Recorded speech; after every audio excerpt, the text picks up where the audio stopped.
प्रभु जी मैं इस्कॉन छोड़ रहा हूँ क्योंकि मुझको ना अच्छा नहीं लगता, बस मुझे पसंद नहीं है। मतलब क्या है प्रभु जी, मतलब आपको पता है मैं गया था वहाँ पे मंदिर में, सेकंड टाइम गया था प्रभु जी, मुझको क्या पता था कैसे क्या होता है। वो प्रभु जी बोलते हैं ऐसे प्रणाम नहीं करना, ऐसे करना है, ऐसे नहीं करना, ऐसे करना है, इतने रूल्स एंड रेगुलेशन सिखाने लग गए।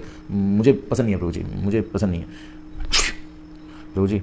मुझको ना अच्छा नहीं लगता। मैं पेरेंट्स को लेके आया था, प्रसाद कम पड़ गया था, प्रसाद नहीं मिला प्रभु जी। ये कोई बात थोड़ी होती है, मुझको अच्छा नहीं लगता प्रभु जी। मैं छोड़ रहा हूँ, मुझे इस्कॉन में नहीं रहना प्रभु जी।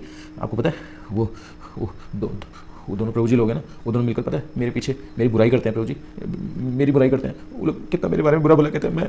मैं इस्कॉन छोड़ रहा हूँ, मैं नहीं रहूँगा, मैं जा रहा हूँ, बस मैं जा रहा हूँ। माता जी मुझे माता जी नहीं रहना। माता जी आपको पता है वो माता जी ने मुझे कैसे कैसे ताने दिए। माता जी मुझको नहीं रहना, मैं तो जा रही हूँ इस्कॉन छोड़। हाँ माता जी आपको पता है मैं कल डांस कर रही थी, तो मुझे तो वो माता जी है ना, उन्होंने आके मुझे साइड कर दिया, बोला आप ना अच्छे से डांस नहीं कर रहे हो, आप बिगाड़ रहे हो सबका डांसिंग, और मुझे साइड में कर दिया। मुझको बहुत बुरा लगा, मैं इसको छोड़ के जाऊँ। और ऐसी बहुत सारी कंप्लेंट्स होती है हमारी अक्सर कि हमारे साथ ऐसा हो गया प्रभु जी, बहुत गड़बड़ हो गई प्रभु जी, ऐसा हो गया माता जी, ऐसा हो गया, ऐसा हो गया। बस बस बस अब इस्कॉन में नहीं रहना। I am done with ISKCON. मैं जा रहा हूँ या मैं जा रही हूँ। तो आपने तो बड़ी आसानी से कह दिया मैं जा रहा हूँ, या बड़ी आसानी से आप निकल गए, लेकिन क्या आपने कभी ये सोचा कि अगर आप चले जाएंगे तो उसमें नुकसान किसका है, घाटा किसका है, किसकी स्पिरिचुअल लाइफ हैम्पर होगी? उनकी जिनकी वजह से आप जा रहे हैं, आपकी स्पिरिचुअल लाइफ हैम्पर होगी। लेकिन आप तो इस बारे में सोचते नहीं, आप तो चले गए, बस नहीं मैं तो जा रहा हूँ। किसी ने अगर थोड़ा सा कुछ कह दिया, बुरा लग गया, किसी की कोई बात बुरी लग गई, बस मैं तो जा रहा हूँ या मैं तो जा रही हूँ। तो देखिए सबसे पहले तो हमें समझना होगा कि इस्कॉन जो है ये बहुत बड़ी संस्था है। और इसमें लाखों लोग हैं, लाखों लोग, पूरे विश्व भर में लाखों लोग हैं इस्कॉन से जुड़े हुए। अब आप ये सोचिए कि अगर मान लीजिए कि एक फैमिली का एग्जाम्पल लेते हैं कि एक परिवार है, एक परिवार में मान लो 15 लोग रहते हैं। तो आपने कभी देखा है कि एक फैमिली में 15 लोग रहते हों और एकदम प्रेम पूर्वक रहते हो, कोई आपस में खटपट ना होती है, कोई प्रॉब्लम नहीं होती है, एकदम प्रेम से पूरा जीवन निकल जाता है? देखा आपने? नहीं, कुछ ना कुछ सास बहू, देवरानी जेठानी, भाई बहन, भाई भाई, माँ बेटा, बाप बेटा, ससुर सास, लगा ही रहता है, राइट? तो आप सोचिए कि जब एक घर में 15 लोग रहते हैं, वो शांति से नहीं रह सकते, वो प्रेम पूर्वक कंटिन्यूअस कॉन्स्टेंटली नहीं रह सकते, तो इतनी बड़ी संस्था जिसमें लाखों लोग रह रहे हैं, जो श्रील प्रभुपाद जी का ये पूरा परिवार है जिसमें लाखों लोग रह रहे हैं, आप कैसे एक्सपेक्ट कर सकते हैं कि सब में एकदम एक ही हारमोनी हो, यूनिटी हो और एक ही तरह से चलते रहें? और वो भी तब जब विश्व के अलग अलग कोने से, अलग अलग प्रांत से, अलग अलग देशों से, अलग अलग जगहों से, अलग अलग भाषाएं हैं, अलग अलग विचारधाराएं हैं, अलग अलग रिचुअल्स हैं, सब कुछ अलग है। वो अलग होने के बाद सब इकट्ठे हो रहे हैं एक प्लेटफॉर्म पे। हाउ यू कैन एक्सपेक्ट कि एकदम से ओवर द नाइट करके सब कुछ चेंज हो जाएगा? इट्स नॉट दैट ईजी, समय लगता है।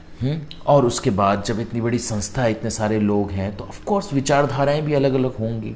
लेकिन उन विचारधाराओं को अगर हम लेकर बैठेंगे, किसी ने हमें कुछ कह दिया, मान लीजिए हमने, किसी ने आपको कुछ कह दिया, गलत ही कहा, उसकी गलती है, नासमझी में कह दिया, उसने गलत बोल दिया कि प्रभु जी ऐसे प्रणाम करो, आपको नहीं बोलना चाहिए था ऑफ कोर्स। या अगर किसी ने आपको सिखा दिया या आपको बोल दिया कि आप डांस अच्छा नहीं कर रहे हो, आप पूरे जो रिदम है उसको बिगाड़ रहे हो, आप साइड में हो जाओ, उन लोगों को डांस करने। तो अगर ऐसे कह भी दिया तो आपने उसको दिल पे ले लिया और अपनी स्पिरिचुअल लाइफ ख़त्म कर दी। ये कहाँ का न्याय है? ये क्या आप अपने साथ न्याय कर रहे हैं? क्या इससे श्रील प्रभुपाद जी खुश होंगे? श्रील प्रभुपाद जी खुश होंगे? श्रील प्रभुपाद ने कहा है नेवर एवर लीव इस्कॉन, चाहे कुछ भी हो जाए इस्कॉन नहीं छोड़ना। और हम बात बात पे कहते हैं मैं इस्कॉन छोड़ के जा रहा हूँ, या मैं इस्कॉन छोड़ कर जा रही हूँ। छोटी सी बात हो गई, इस्कॉन छोड़ के जा रहा हूँ।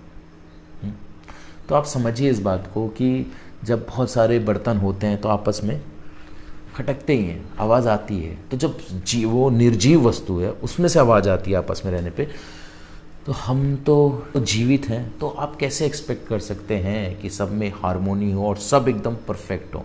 और एक बात आप समझिए कि ये जो इस्कॉन है, it is like a hospital. एक हॉस्पिटल है जहाँ पे हम सारे मरीज़ हैं, हम लोग भौतिकतावाद से ग्रस्त हैं और इस हॉस्पिटल में एडमिट हुए हैं और यहाँ पर हमारा इलाज चल रहा है।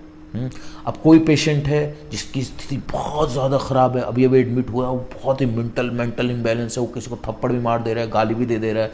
अब लोग बोलेंगे अरे ये क्या कर रहा है, धोती कुर्ता पहन के थप्पड़ भी मार रहा है, लोगों को गाली भी दे रहा है, कैसा भक्त है ये।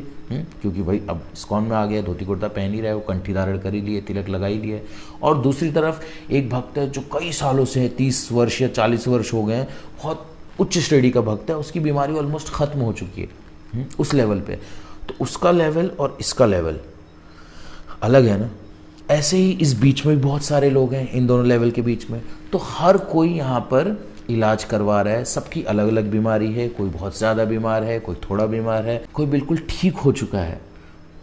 तो ऐसे अलग अलग भांति के लोग हैं। अब आप एक्सपेक्ट करो कि सब शुद्ध भक्त हों और सब आपसे एकदम अच्छे से रिएक्ट करें और सब कुछ आपके साथ अच्छा ही हो, ऐसा तो नहीं हो सकता।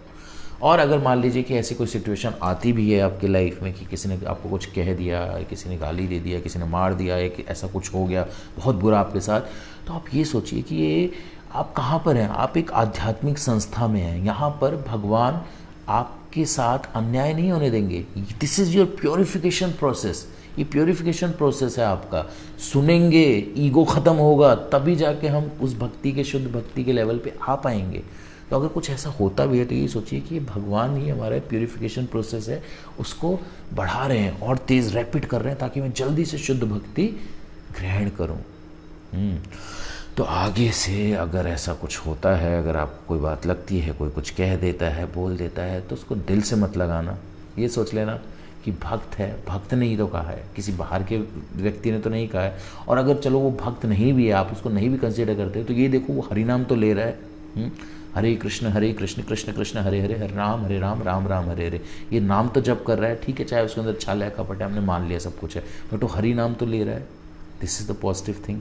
तो उस हरि नाम जपने वाले ने ही तो मुझको कुछ कहा है ना, और उसने अगर कुछ कहा है तो कभी मेरा गलत नहीं होगा, बुरा नहीं होगा, अच्छा ही होगा। बाहर का व्यक्ति तो नहीं कह रहा ना मुझको। तो ऐसा सोच के एक परिवार है, श्रील प्रभुपाद की फैमिली है, बहुत बड़ी फैमिली है, वो हमसे बड़े हैं, हमें कुछ कह भी दें तो हमें हाथ जोड़कर उसे अपना लेना चाहिए और भगवान की मर्ज़ी समझ के उसे हमें ग्रहण, प्रसाद रूप में ग्रहण करना चाहिए। कभी भी हमें नाराज़ नहीं होना चाहिए। और इस्कॉन छोड़ने का तो कभी माइंड में भी नहीं आना चाहिए, कभी दिमाग में भी नहीं आना चाहिए। ऐसा अगर दिमाग में हमारे आ गया तो भैया हो गया हमारा हरि बोल। हरे कृष्ण।